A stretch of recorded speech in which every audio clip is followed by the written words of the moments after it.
السلام علیکم ورحمۃ اللہ الحمدللہ وکفا وسلام علی من لا نبی بعد۔ اللہ مہربان کے فضل و کرم سے ہمارا آج کا سبق سورہ البقرہ کی آیت نمبر 280 اور 281 ہوگا انشاءاللہ۔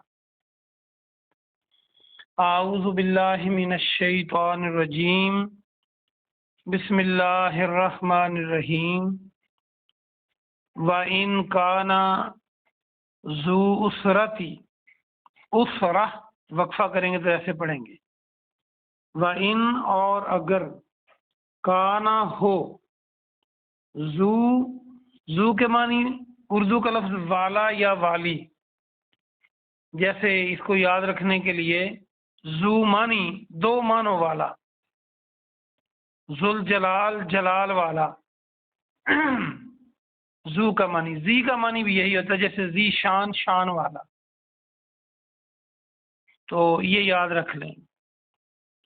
اس کو ذو معنی ایک فقرہ ہم بولتے ہیں، جس فقرے کے دو معنی بنتے ہیں اسے ذو معنی کہتے ہیں، تو والا اسے کہیں گے۔ ذو والا، اسرت تنگی، اور یہ نیا لفظ ہے تو اس کو یاد کرنا ہوگا، اسرت تنگی۔ فنظرۃ، فا کے معنی پاس، ناظرۃ یہ جو تن ہے یہ تو واحد مؤنث کی علامت ہے، تا تو پیشتن، اور لفظ بچا روٹ ورڈ نون زوئے اور را، جس کا معنی دیکھنا، نظر کرنا، مہلت دینا۔ جیسے اگر کوئی بندہ تنگ ہے، آپ نے اس سے پیسے لینے، آپ اس پہ نظر کریں گے تو کیا مطلب ہوا؟ اس کو مہلت دیں گے۔ الا میسرہ، الا تک، میسرہ آسودہ حالت، آسودہ حالی تک۔ یہ جو میسرہ ہے اس کو یاد کرنے کے لیے اردو کا لفظ میسر کو دیکھیں۔ میسر کوئی چیز جب بندے کے پاس میسر ہوتی ہے، وہ چیز ہوتی ہے، تو پھر اس وقت بندہ کیا کرتا ہے؟ کہتا ہے کہ میرے پاس میسر ہے، یعنی وہ چیز اس کے پاس ہوگی تو میسر کہیں گے ہم۔ تو جب چیز ہو بندے کے پاس تو بندہ امیر ہوتا ہے، آسودہ حالی ہوتی ہے، آسودہ حالی تک۔ وَأَن تَصَدَّقُوا، اور واو کے معنی اور، عن یہ کہ، تصدقوا تم صدقہ کرو، تا کے معنی تم۔ میں نے پہلے بھی بتایا تھا کہ فعل کے آخر پر واو الف ہو یا واو نون ہو تو اس کا معنی یہ جمع کو شو کرتے ہیں، تو روٹ ورڈ بچا صاد دال قاف، ہم اردو میں بھی صدقہ کہتے ہیں۔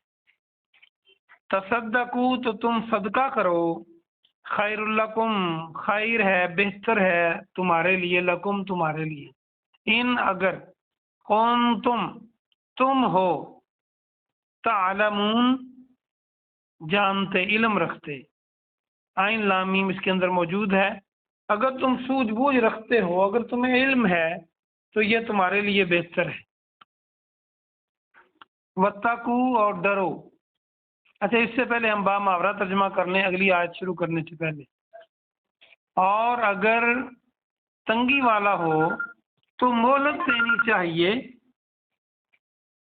آسودہ حالی تک۔ اگر کوئی تنگی والا ہو تو آسودہ حالی تک اس کو مہلت دے، اور یہ کہ اگر تم صدقہ کر دو تو یہ تمہارے لیے بہتر ہے، اگر تم اس کو سمجھو، اس کی سمجھ بوجھ رکھو۔ واتقوا اگلی آیت دیکھیں 281، اور ڈرو، تقوی آپ کئی بار پڑھ چکے ہیں، یومن اس دن سے، ترجعون تم لوٹائے جاؤ گے۔ یہ را جیم اور عین رجوع جو ہے لوٹنا ہوتا ہے، رجوع کرنا، تو جب تم جس دن لوٹائے جاؤ گے، اللہ کی طرف بریکٹ میں کریں، آگے آ ہی رہا ہے اللہ کی طرف، فی ہی اس میں، اللہ اللہ کی طرف، ثم پھر، تو وفا پورا پورا بدلہ دیا جائے گا۔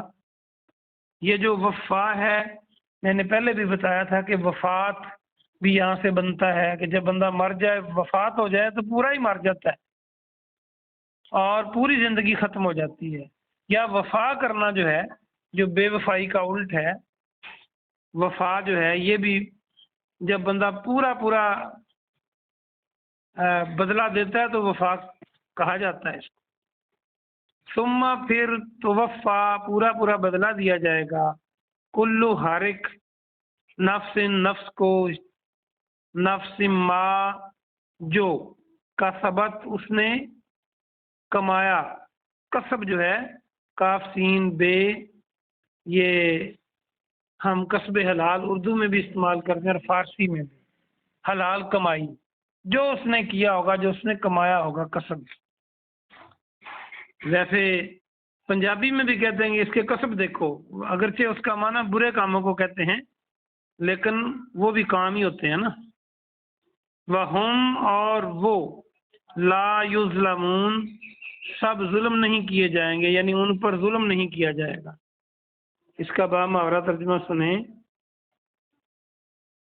اور تم اس دن سے ڈرو جس دن میں تم اللہ کی طرف لوٹائے جاؤ گے، اور ہر جان کو پورا پورا بدلہ دیا جائے گا جو کچھ اس نے کمایا، اور ظلم نہیں کیے جائیں گے، ان پر ظلم نہیں کیا جائے گا۔ بہت آسان سبق ہے، آئیے ہم اس کی تفسیر دیکھتے ہیں۔ ہمارے رب نے ان دو آیتوں میں، آج کے سبق میں ہمارے لیے کیا ارشاد فرمایا ہے، توجہ سے سنیں اور اس پہ عمل کرنے کی کوشش کریں۔ چونکہ بات ہو رہی تھی جس نے پیسے سود پہ دیے ہوں، تو اگر اس سے وہ مطالبہ واپس کر رہا ہے پیسوں کا، تو اگر وہ تنگ ہے بندہ، اور دوسرا اگر قرض پہ بھی دیے ہوں پیسے، کسی نے قرض لیا ہے اور وہ واپس لوٹا نہیں پا رہا، تو یہ اس کے لیے بھی یہی حکم ہے۔ کیا حکم ہے؟ اللہ فرماتا ہے کہ اگر وہ تنگ دست ہو تو اسے مہلت دینی چاہیے آسودہ حالی تک، یعنی اس نے وعدہ کیا ہے پیسے واپس کرنے کا لیکن وہ واپس کر نہیں پا رہا، تو آپ اس کو مہلت دے دیں۔ زمین پہ دائرہ نہ لگا دیں کہ میرے یہاں پہ رکھو، چونکہ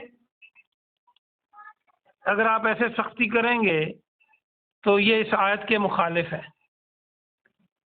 کہ تنگ دستی والے آدمی کو مہلت دینی چاہیے، اور یہ مہلت دینا کسی اللہ کی مخلوق کو، اللہ کے بندوں کو، یہ بہت بڑے اجر والی بات ہے۔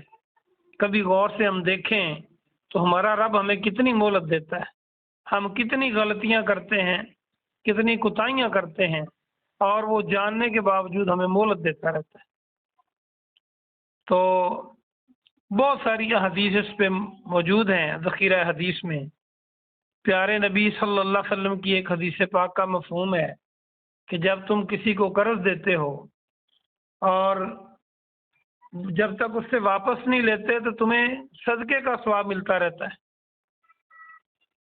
اور آپ نے یہ بھی فرمایا، صحیح حدیث میں ہے، آپ نے فرمایا کہ قیامت والے دن ایک بندے کے نامہ مال جب تولے جائیں گے تو اس کی نیکیاں کم پڑ جائیں گی، اس کے گناہ زیادہ ہوں گے۔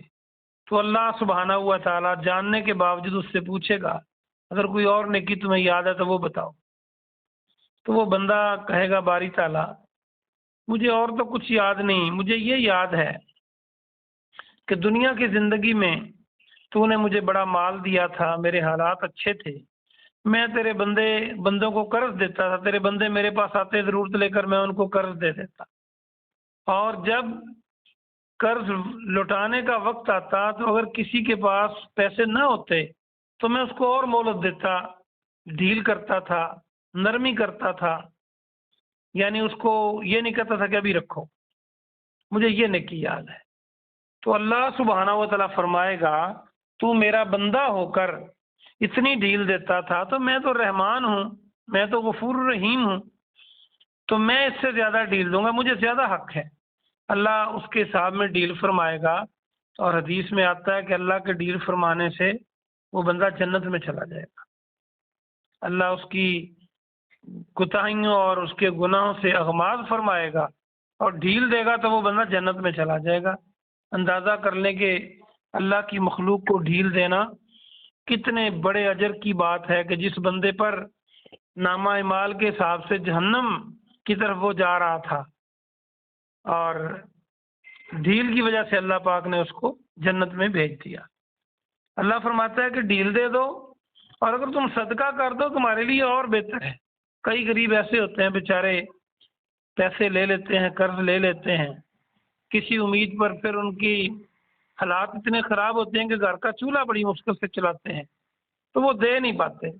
اگر آپ ان کو صدقہ کر دیں تو اللہ فرماتا ہے اگر تم جانو تو یہ تمہارے لیے اور بہتر ہے۔ آگے ساتھ یاد کروایا اللہ نے کہ اس دن سے ڈرو جس دن تم سب اللہ کی طرف لوٹائے جاؤ گے۔ مطلب ہے کہ تم نے بھی حساب دینا ہے، جو کچھ تم کرتے ہو یہ ایک دن آنے والا ہے جب تمہارا بھی ترازو لگے گا، تمہاری ہر بات کو تولا جائے گا۔ اور اس دن پھر کیا ہوگا؟ ماں بیٹے کے کام نہیں آئے گی، بیٹا باپ کے کام نہیں آئے گا، بہن بھائی کسی کو پہچانیں گے نہیں، جو کسی نے کیا ہے وہ سامنے آ جائے گا۔ ہر نفس کو جو اس نے کمایا ہے، جو اس نے کام کیا ہے، اچھا کیا ہے یا برا کیا ہے، اس کا خود جواب دینا ہوگا، اور پھر اس کی سزا یا اس کی جزا کے لیے بھی تیار ہونا ہوگا۔ اور اللہ فرماتا ہے کسی پہ ظلم نہیں کیا جائے گا، جو کسی نے کیا ہم اس کو وہی دیں گے۔ تو اندازہ کر لیں کہ یہ دارالعمل ہے، یہ زندگی عمل کی جگہ ہے۔